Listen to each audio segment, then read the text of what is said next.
Bonjour à tous, c'est Émilie.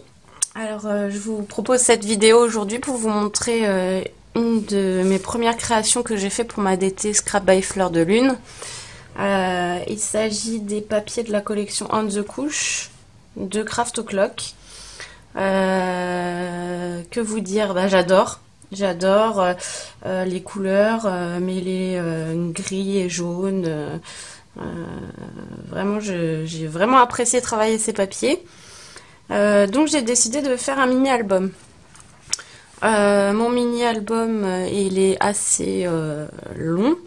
En fait, je l'ai fait comme ça parce que il fait office de home déco. C'est-à-dire que là, si je l'ouvre, hop, je peux le poser. J'ai un système d'aimant, hop, ici. Et en fait, voilà, ça devient un support pour pouvoir tourner les pages et qui reste posé sur une table, sur un bureau. Voilà. Donc, je vais vous montrer un petit peu les pages au fur et à mesure.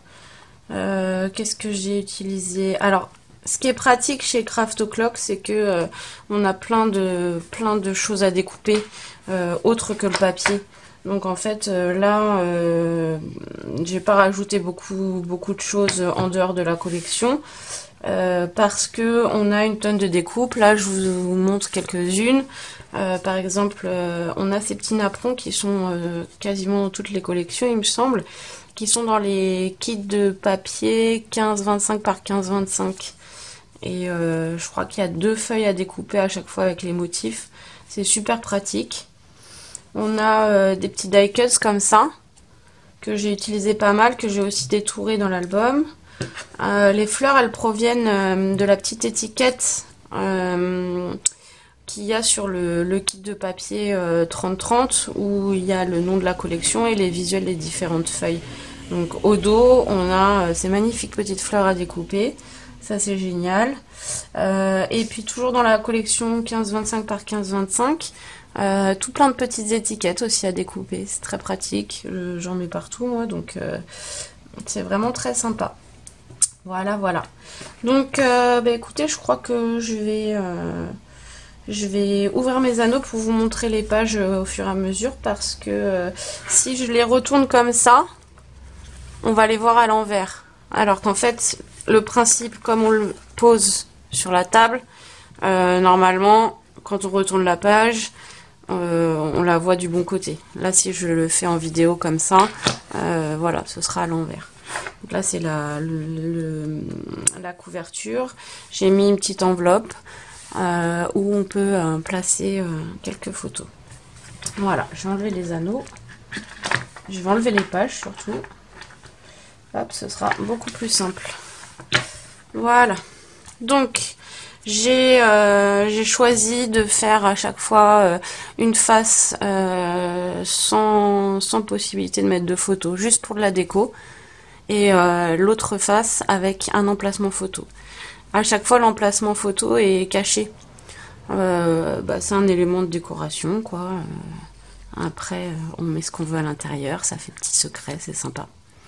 Voilà, donc là, tout simplement une ficelle et on peut mettre 2 places photo. Hop. La seconde, voilà, alors là c'est pareil, une petite cachette.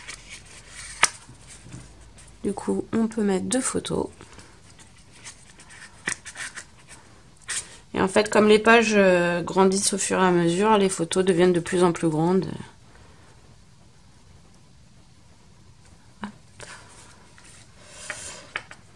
Ici.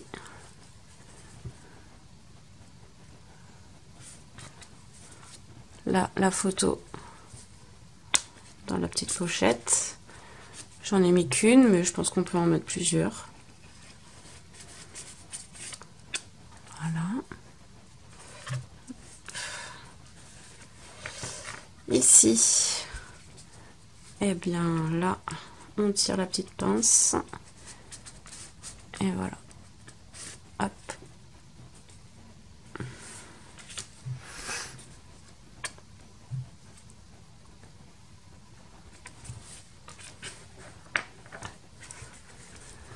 Là, donc côté déco, ce petit élément et les fanions, ça fait partie des die cuts qui sont dans la planche comme ça. C'était des petits ronds, je les ai détourés. Je trouvais que c'était sympa. Hop, et de ce côté-là, j'ai fait une petite pochette. Pareil, où on peut mettre plusieurs photos. Hop, si j'arrive à les ranger, ce sera mieux. Voilà.